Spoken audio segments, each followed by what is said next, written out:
By the early 20th century, film had become the medium of record. If an event wasn't filmed, it was as if it never happened.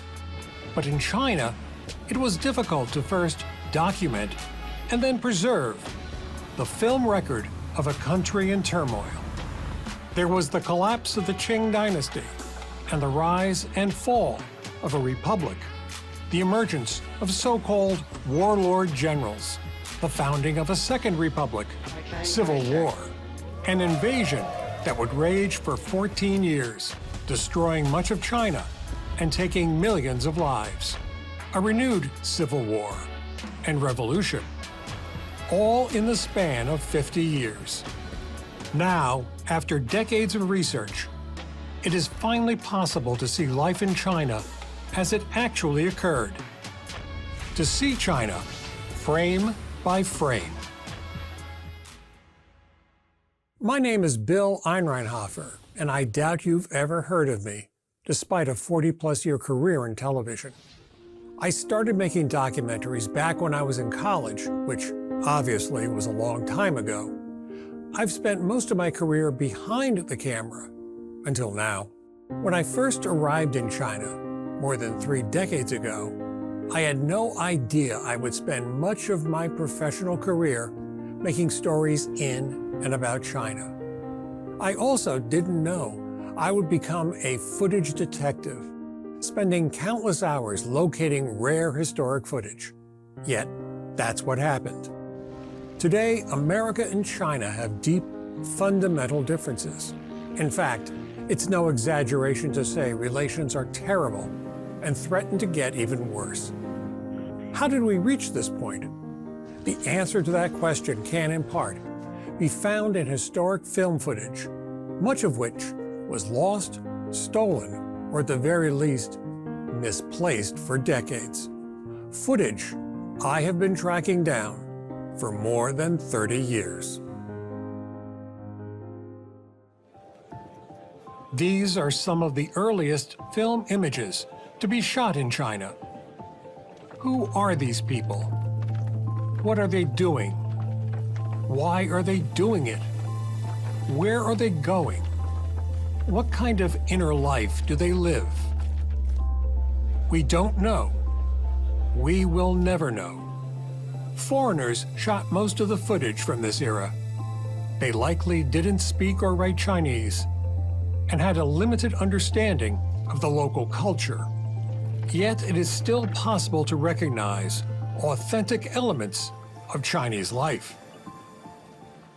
Even if those films are sometimes mischaracterize the events, you can find some valuable things in that.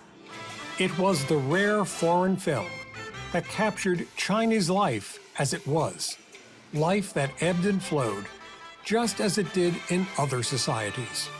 Events that mirrored the emotional lives of the Chinese people themselves, as opposed to what Westerners saw as strange and exotic. Yet, foreigners didn't have a complete monopoly when it came to filmmaking. This is a group of United States Marine Corps pilots flying over the port city of Tianjin in North China during the 1920s. The subject matter alone makes this footage notable, but so does the cameraman. We don't know who he is, but he must have been good. Would the Marines have chosen someone who wasn't proficient to document their exploits? In China, the period from the mid-19th century until the mid-20th century is known as the Century of Humiliation. The dangers posed by invasion, occupation, and rebellion were seen as perpetual threats by China's leaders. Over its history, China has been invaded from many directions by many people, and this has made it suspicious of foreigners. Also, China is a country of diverse provinces and ethnic minorities, some of which had rebelled in earlier times. The Chinese Communist Party is obsessed with the image of a unified China, and it represses any thoughts of separatism. During the first half of the 20th century, thousands of foreign children, The sons and daughters of business executives, doctors, lawyers, Christian missionaries, and others lived in China. China, in fact, was their home. We learned to speak Chinese, and we were completely bilingual as children.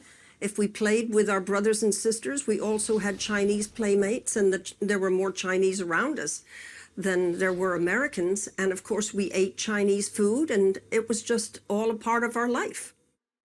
Grandpa was there in the 1890s. He started helping put in the railroads in China. And then my father got involved with the coal mines in China, with a big British-Chinese coal mining consortium, the Kailan. I was born over there in Honan. Life in China during the first half of the 20th century was harsh. Poverty, hunger, disease, and an early death awaited many Chinese.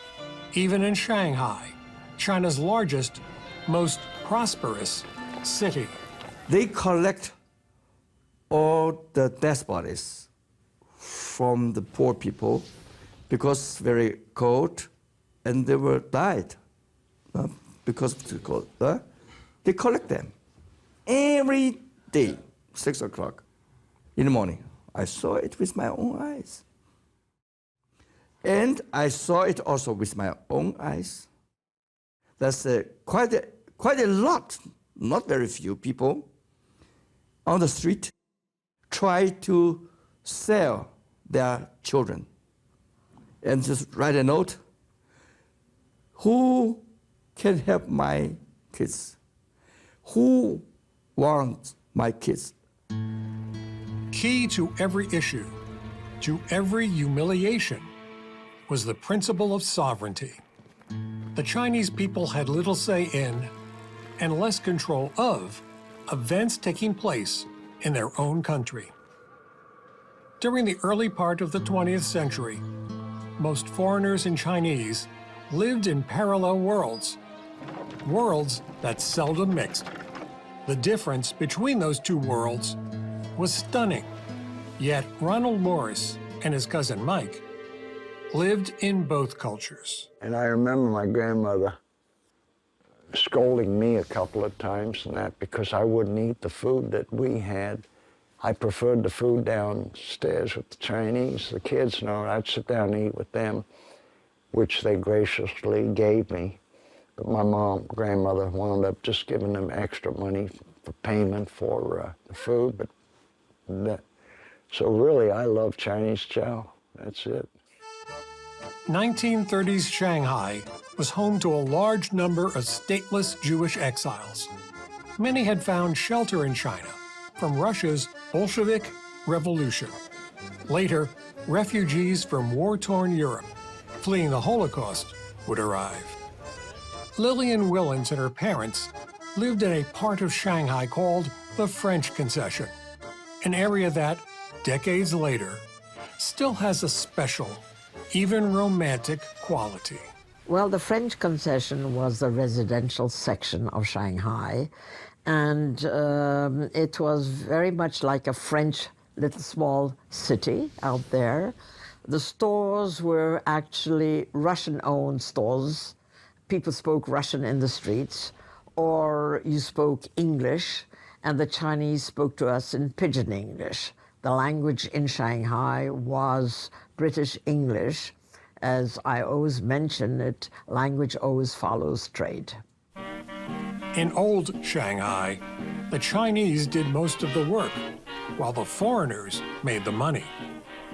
Some amassed absolute fortunes, living lives of luxury, unimaginable back home. The United States, Great Britain, France, and Japan all maintained a permanent military presence in China. Men serving in the U.S. Navy's Yangtze Patrol, dubbed China sailors, could live the good life despite their meager pay. Many never went home. The Wangfall River, filled with junks from Amoy, sampans from Suzhou,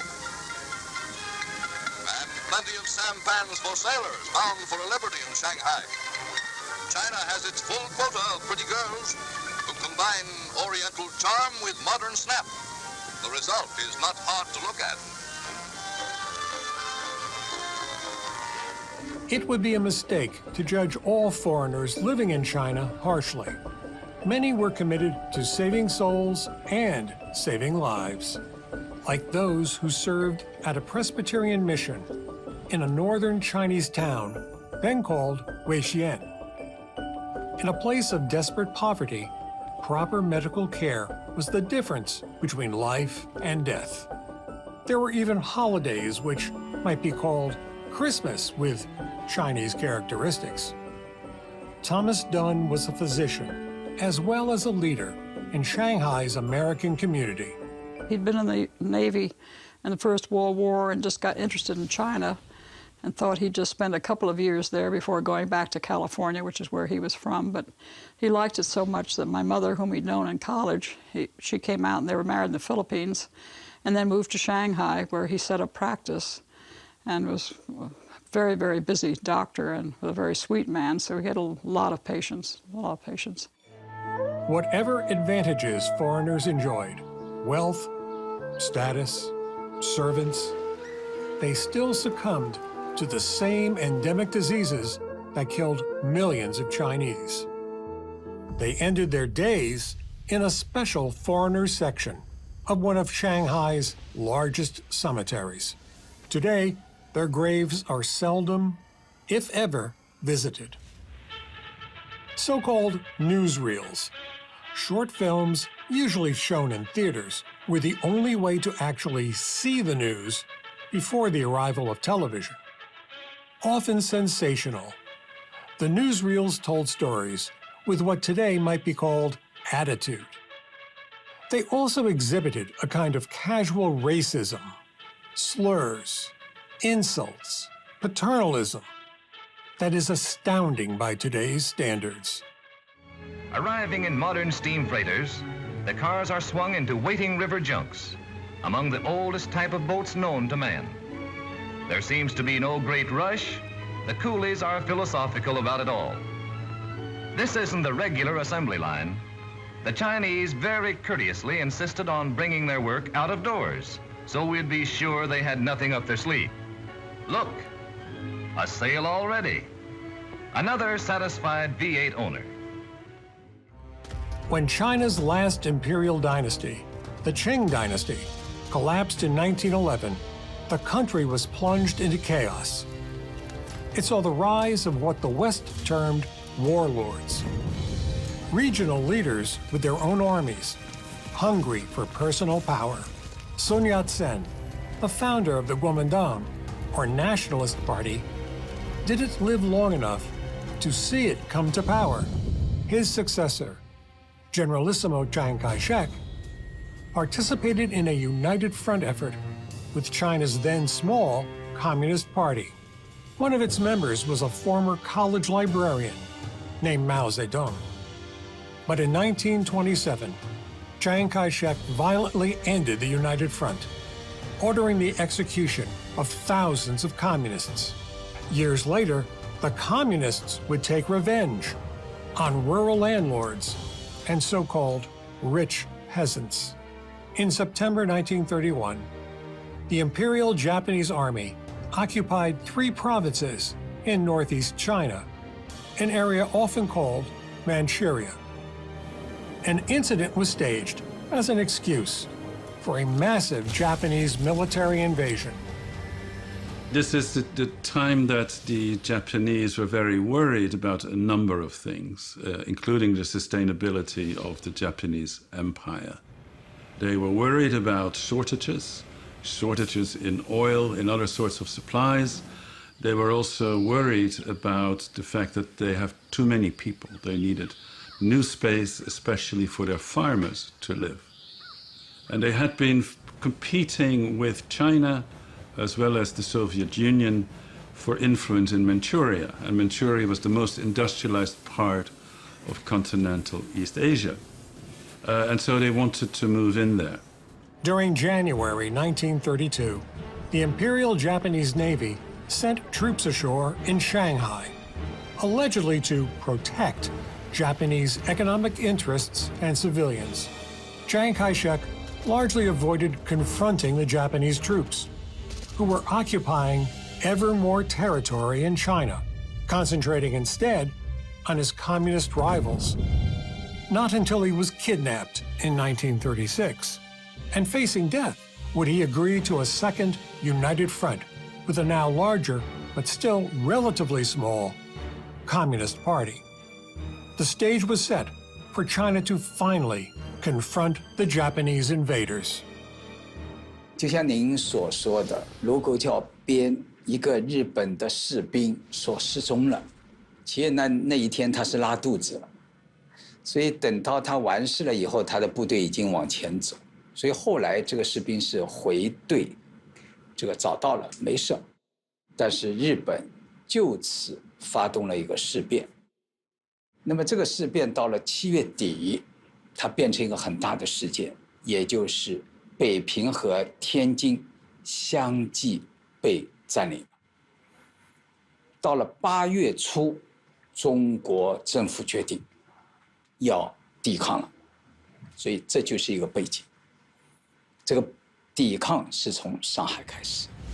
The arrival of war in Shanghai was sudden and deadly. We lived about a half a mile from the railroad, and the Japanese were periodically trying to bomb the railroad. So as a child, I can remember that awful sound of a plane, you know, diving. Nowadays, they just drop it, but in those days, they dove in. And we had a porch in our house on the 3rd floor. We used to have tea in the afternoon. And one time, we saw this plane was coming in, dive bombing, and my governess said, "Come on, we got to go inside." But I was dragging my feet, and I looked up, and here I could see the pilot in the plane. He dropped the bombs on the railroad. There was a lot of slaughter. My cousin Mike and I, we were scared to death. We saw a lot of bad. We saw a lot of hunger. We saw the Chinese wrapped around a tree, eating the bark off the tree, you know. They were being bayoneted. Children being bayoneted. Yeah, it was pretty bad. China's soldiers were brave, but courage alone could not stop Japanese tanks, nor the Japanese aircraft that bombed largely defenseless Chinese cities. When the Battle of Shanghai was over, much of the central city, as well as many outlying districts, were in ruins. When we went there, I was shocked to see buildings broken, everything was broken down, shattered, and people in the streets. So there was a little store, and I saw a gleaming white bicycle, and I told my father, "I'm going to take it." He said, "Absolutely not. It owned someone by someone, and the person could have been killed." And I think then I realized what death meant. I was 10 years old. Chiang Kai-shek unsuccessfully fought a conventional war against the Japanese military. China's soldiers were often hindered by poor strategy and inferior equipment. Mao Zedong and the communist forces chose a completely different strategy. They used what today is commonly called asymmetric warfare.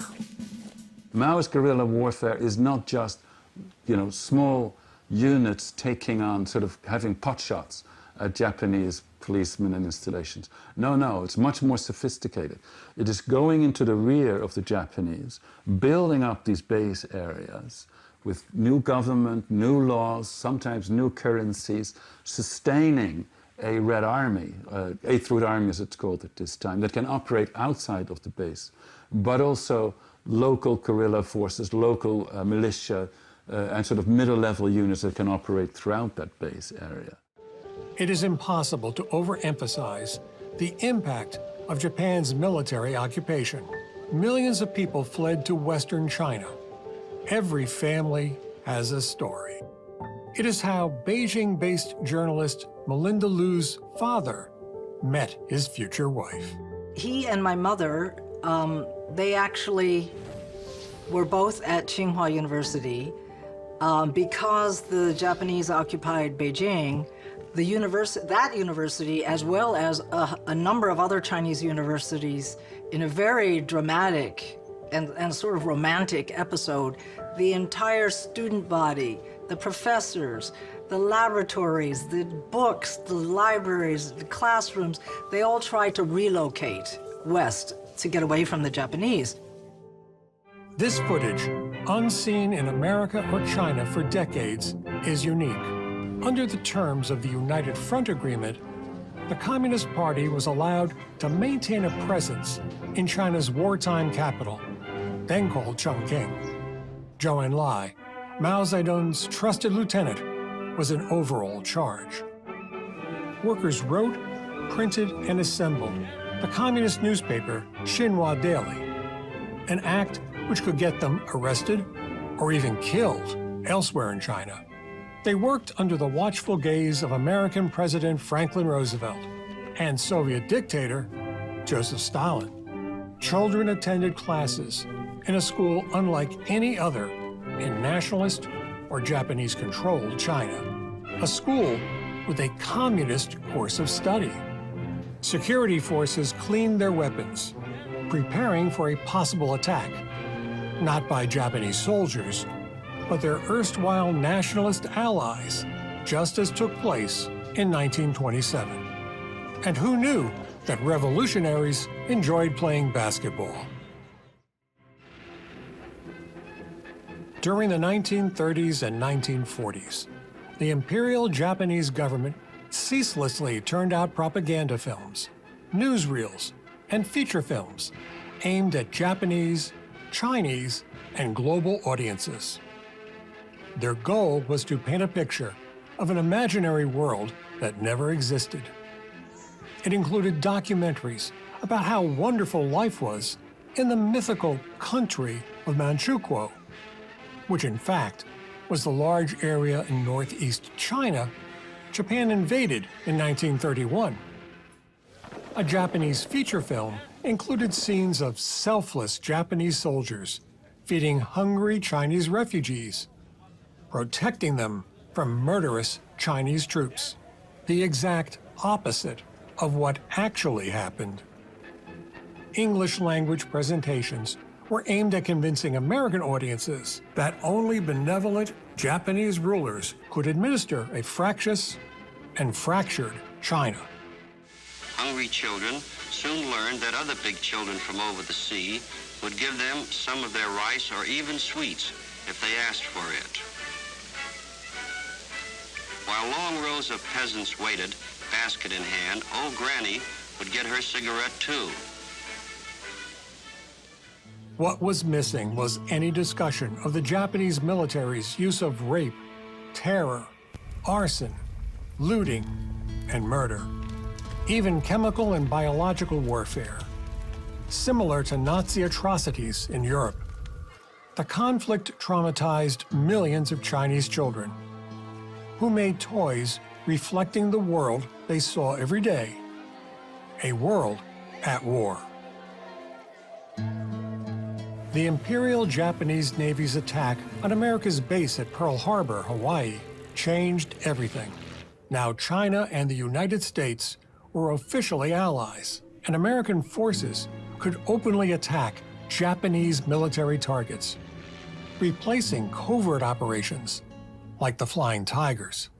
But American, British, Australian, and Dutch civilians living in Japanese-occupied China became enemy nationals.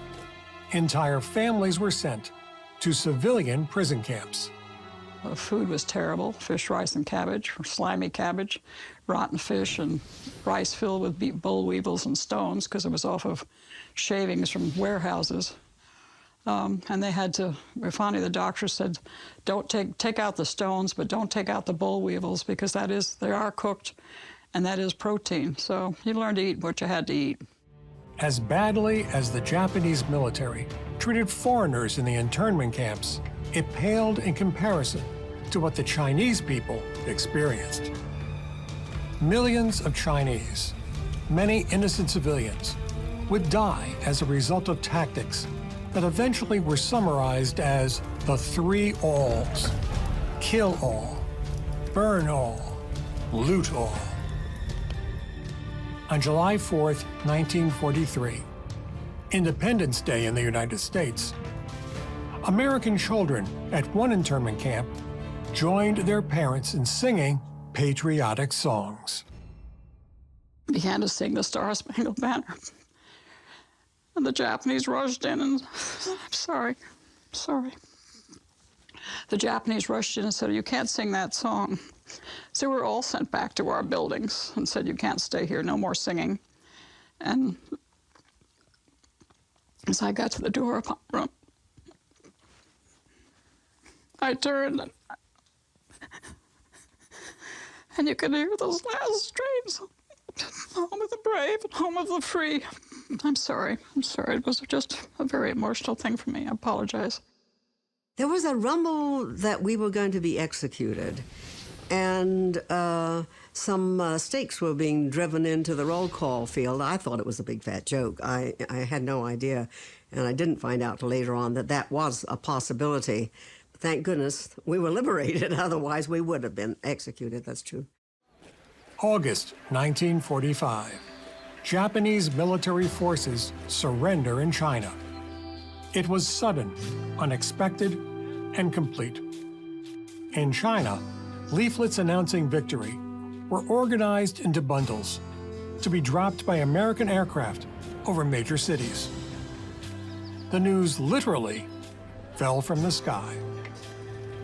In Shanghai, there was a parade. With the fighting over, China could finally enjoy the benefits of peace. The fighting had ended, or had it?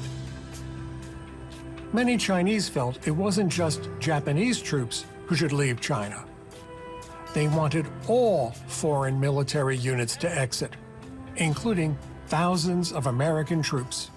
I always see my own eyes the military ships from American and Britain on the river of Huangpu.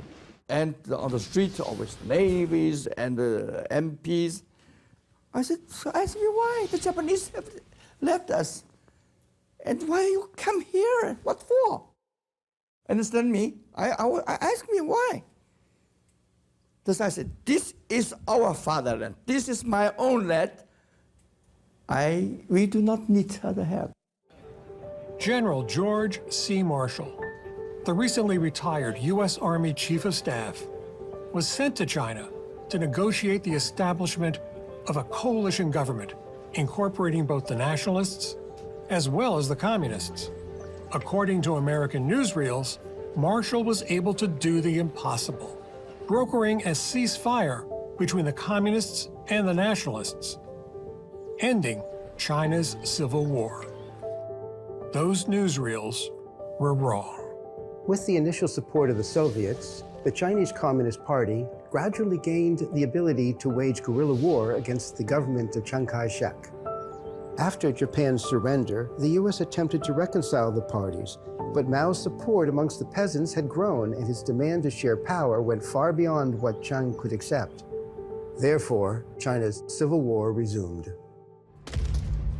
The Soviet Union, in the final days of the war, had occupied northeast China. And besides putting their own imprint on the region, all of the military equipment surrendered by the Japanese was given to the communist forces. On paper, the KMT, the nationalists, looked unbeatable.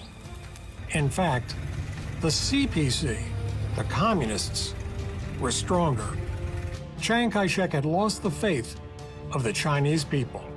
Since 1937, a scorched earth policy condemned the vast majority of the Chinese people who could not follow the retreating KMT troops to live in a ruined wasteland.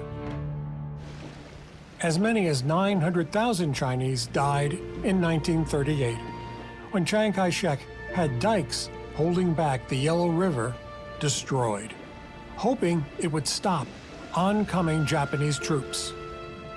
It only delayed them. By 1946, China was in political and economic chaos. There was triple-digit inflation. Only the black market merchants seemed to be making money. As the months went by, nationalist forces were repeatedly defeated, battered and demoralized. Eventually, most were in full retreat, often abandoning their heavy weapons and equipment. Even more critical, it was now clear that Chiang Kai-shek was a terrible general. His chief opponent, Communist General Lin Biao, had been brilliant in the fight against Japanese forces. General Lin Biao is one of the greatest commanders of World War II, not just in China, but around the world. He was a great tactician, a great leader of men, obviously, and he would defeat the nationalists later on during the Civil War in Manchuria. And then I think it's absolutely amazing. He took his forces all the way from Manchuria through China and ended up in Hainan. In October 1949, a new country was born, the People's Republic of China. In the spring of 1972, American President Richard Nixon arrived in China. The entire world took notice. About 20 years later, I arrived in China for the first of many visits. It wasn't big news. Much of what I knew about China came from TV news reports and documentaries about what was always called Red China. Often, it was hard to know what was going on, let alone why it was happening. Of course, the CIA wasn't having much luck either. I had no idea that there wasn't a single Chinese cuisine, but many, none of which included things like chop suey and fortune cookies. Just like an early 20th century foreign cameraman, initially, I shot footage of anything and anyone, even when I wasn't quite sure what I was looking at. But gradually, I began to work it out, or more accurately, the local production people I worked with explained things to me. And that is how I truly discovered China.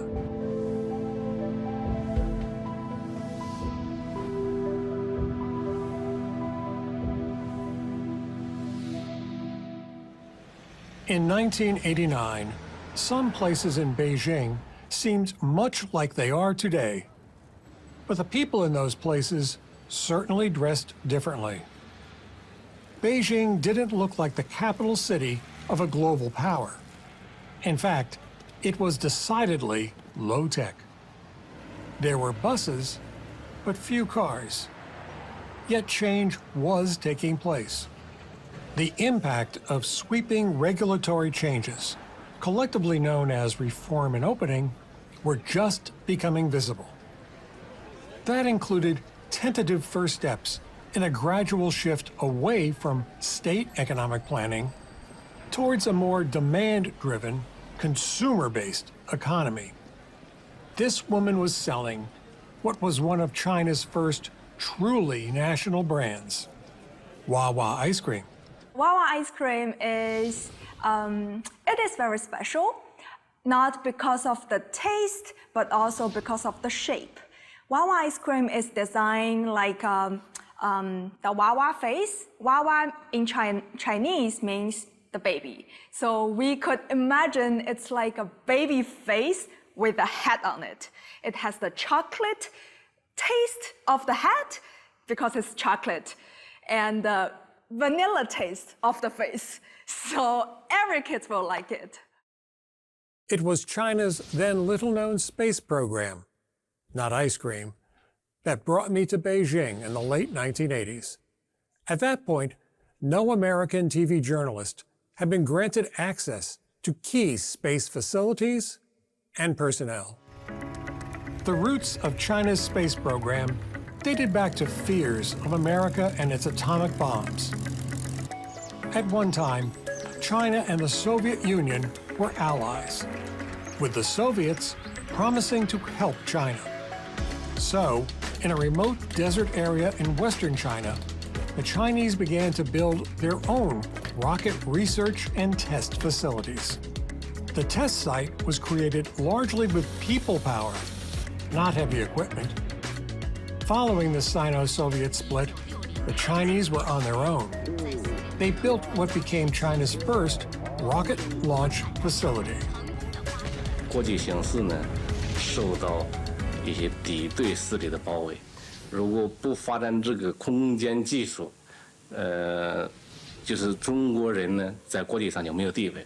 按照毛泽东的话说呢，就是中国人没有这个东西，在世界上说话就不算数。 China's first launch vehicles were modified military rockets. It was the same approach used by the United States. The Long March series of rockets continues to power China's space program today. The use of satellites to link together the vast Chinese nation was viewed as an essential element in the country's modernization efforts. Soon, people in even the most remote areas could see programs broadcast from China Central Television's production facility in Beijing. China's initial foray into remote sensing satellites involved becoming a participant in America's Landsat program, which uses satellites to monitor critical environmental and developmental trends from space. While it is true that some of the images downloaded and processed, such as those of Taiwan, might have potential military applications, in 1989, I was assured the facility was strictly focused on economic applications. There is a lot of end users. Someone from the Ministry of Petroleum, Ministry of Meteorology, they use the data to locate the oil deposit or metal deposit. Some users from the Ministry of Forestry and the Ministry of Agriculture, they use to see how the crops is growing and how is the forest. Especially in 1987, there was a great, huge forest fire in the northeast of China. And we use Landsat data to monitor the fire. Even in the 1980s, China was already thinking about launching men and women into space. Although at that point, research was at its most basic levels. The Institute of Space Medicine and Engineering was charged with the selection and training of what in China are called taikonauts. The development of a spacesuit and the study of medical issues were already underway, even though no decision had been made about when to send someone into space. Because the manned space flight program is a very big project. So it has decided by many factors and decided by the highest level leaders. While China was reaching out into space, back on Earth, equally surprising changes were taking place. New private enterprises were emerging. Often, they were led by self-educated executives who practiced modern business management. A sharp departure from the policies followed in China since 1949. After Mao's death in 1976, Deng Xiaoping emerged as China's new leader. He established reforms to attract foreign businesses and open China to trade. He also sent Chinese students abroad to learn the skills that would modernize China. More importantly, Deng succeeded in changing his people's attitude towards business under a new economic approach he termed socialism with Chinese characteristics. The timing was especially right because globalism was just beginning. Every year, Qingdao, a port city in northeast China, holds a festival celebrating their most famous product, Qingdao beer. The brand still uses the pre-1949 spelling of the city's name. But one thing that has changed is the way the company is run. For decades, it was a typical state-owned enterprise. 作为一个企业来说，它的企业的领导，它的企业的管理团队，过去面对的是一个股东，那就是国家。现在呢，我们面对的是所有的股东，所以呢，这就决定了这个企业的管理团队在决策重大事情的时候的出发点发生了很大的变化。他要站在全体股东的角度上去思考问题，或者说从全体股东的利益出发来决策事务。 It's a Saturday in early 1994, and this scene is being repeated in tens of thousands of shops and stores throughout China. It's an activity perhaps best characterized by that classic American phrase, shop till you drop. In the decades before, store shelves were often empty. Prior to 1949, only the affluent could afford to shop here. No more. China's department stores had been liberated. By the 1990s, an emphasis on market forces supplemented, but never totally replaced, central planning. For many who grew up then, it was a time of optimism in China. It was an era of ambitious dreams. A new generation was experiencing lives very different from those of their parents and grandparents, who had confronted sacrifice and hunger. They were also the center of attention, as most families were allowed only one child.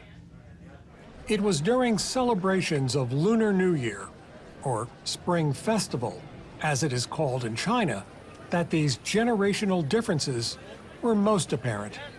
是从90年代开始一个持续的变化，就是整一个城市都是在日新月异的改变，然后特别是每年的春节，然后我们都会来到这里，这里是我祖父母的家，然后所有的人聚集在一起，然后会讨论说啊，我们今年有谁去了什么新的学校，然后有什么新的工作的机遇，或者说谁的股票涨了，然后小孩子就会在这边跑来跑去，然后都感受到那些大人每一年一度聚集起来的那种快乐。When I was a kid, because of the one-child policy, I am the only child in my family. And obviously, I got a lot of attention from my parents and grandparents, which is nice. They always feed me the great food, what they like, and always ask me to eat this, eat that, the tons of food I've eaten. So that's why I was like a little chubby at that time. The 1990s saw the introduction of something entirely new in China, the twin concepts of leisure time and retirement. Millions of Chinese now had free time, something unthinkable in the past. And they had the financial resources necessary to splurge on non-essentials, which then became essentials, like a family car.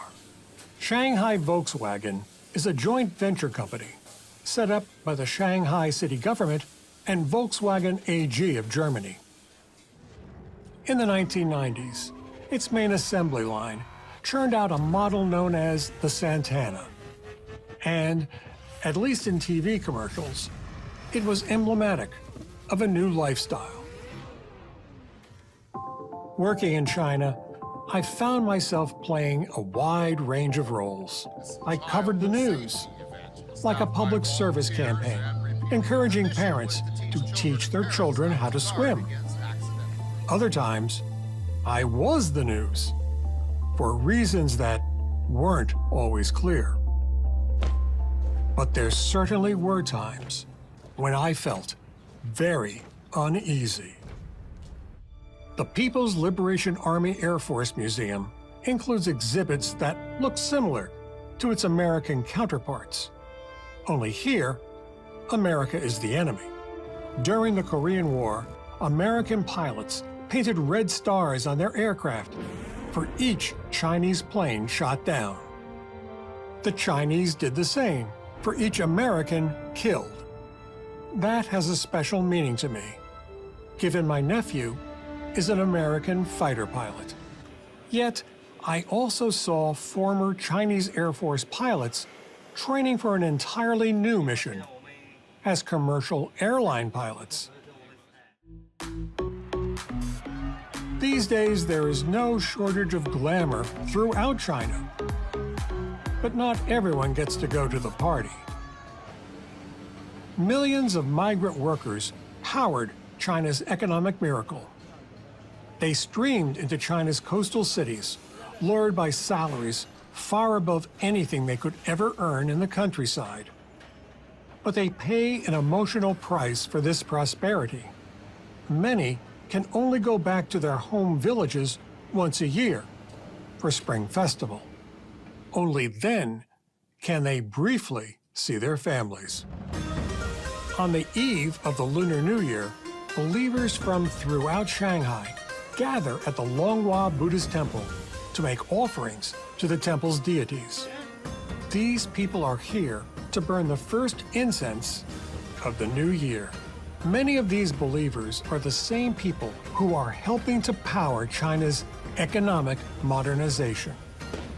Like Shanghai itself, they are rooted in history, yet forever changing. 每年都来的龙华，这个是我们中国人过年的一个传统，是吧？大年初一祈求新的一年，这个国泰民安，是吧？全家人身体健康，新的一年事业更加顺利，是吧？所以我们每年都选择到这个地方来。Outside, migrants who live in Shanghai but can't afford to enter the temple offer their own prayers. Inside, those wealthy enough to make large contributions are allowed to ring the sacred temple bell. China doesn't have a single past. Rather, there are multiple pasts. Israeli photographer Devir Bargal leads what is probably Shanghai's most unique tour. He takes visitors to sites associated with a now all but vanished Jewish Shanghai. Despite the threat posed by the rise of Nazi Germany, nations around the world closed their doors to Jewish refugees.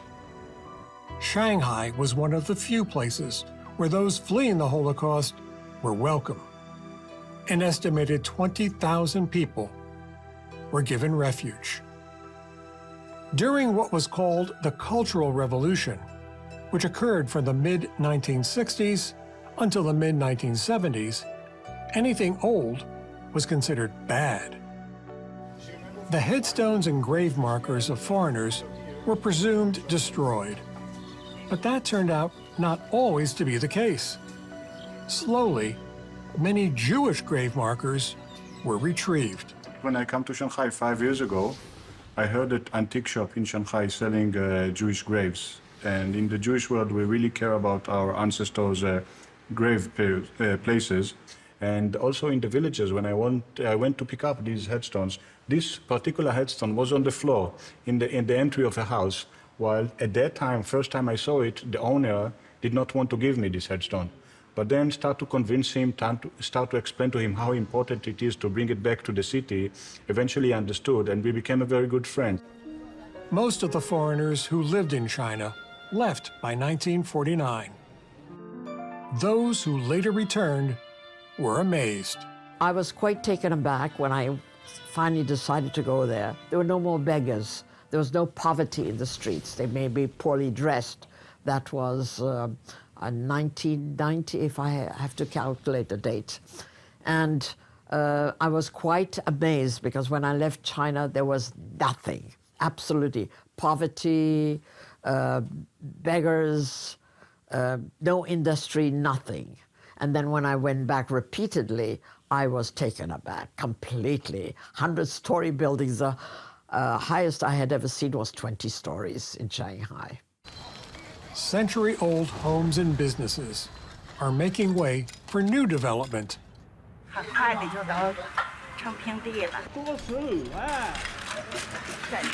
住了那么100多年了，我看着这个。你写吧。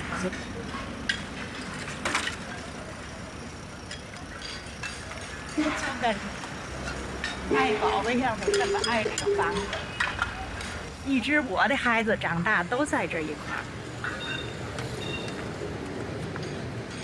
妈妈男孩都是挺心疼的。昨天晚上的时候拆，就跟地震像的了，呼啦呼啦的，心里头真是挺难受的。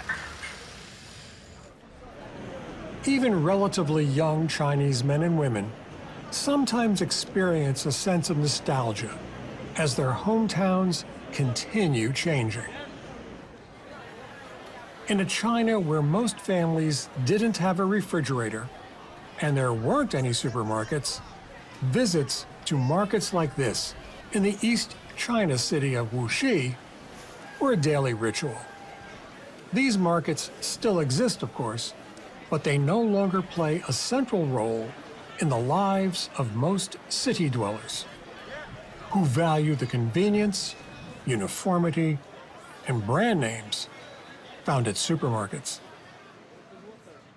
Foreigners, including myself, tend to romanticize old China.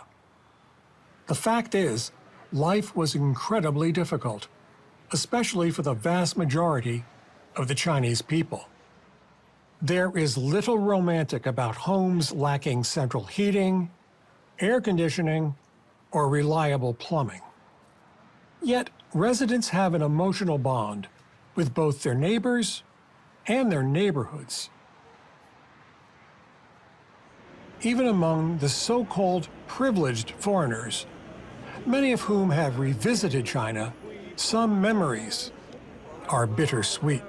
I can still hear those planes, and I can still hear the bombing. To this day, I don't like lightning and thunder. My husband said, "Why are you so scared of lightning and thunder when you're not scared of anything else?" And I said, we talked about it and finally decided it was just leftover from the war and having, the city was bombed later by the Japanese, and just hearing that bombs go off and then the flash of light and the sound still is with me, still to this day. And I really curl up and I just don't want anything to do with thunder or lightning. Just don't like it at all. And it's silly. I know it's silly, but, there it is. Can't change it. I feel like a man without a country, because China is where I was born. My nationality, my inheritance was my father being American. I'm an American. America is my inheritance. It just doesn't feel like it's my birthplace. And yet China is my birthplace, but I'm definitely not a Chinese. And this kind of loses me. My mind thinks that way. I'm lost. Where am I from? China is a part of my life. I was born there. The very first time I went back to China after I grew up, when I got to the Beijing airport, I got down on my knees and I kissed the ground because I said, this is my mother, and I kissed my mother. And I do miss China because I'm American, but that is part of who Mary Taylor Previte is. The pace and the scale of the dramatic changes China has experienced over the past 3 decades are nothing short of astounding. But some things do endure, like the hopes and dreams Chinese parents had for their children in the past that continue to thrive today. 对于上海的文化，对于中国的文化，能够有一些认识，让他知道自己是一个中国人。然后其次，我也希望说他能够像是追随我的脚步，能够去到更广阔的世界里面，能够去各个地方去体验不同的国家、不同的人文，然后能够把它和自己成长时候所接受到的一些文化习惯都能够联系在一起。There was a time in China when it was uncertain if children would even survive until adulthood. Now many Chinese parents believe their children will be able to enjoy both material success and emotional fulfillment. But there are no guarantees.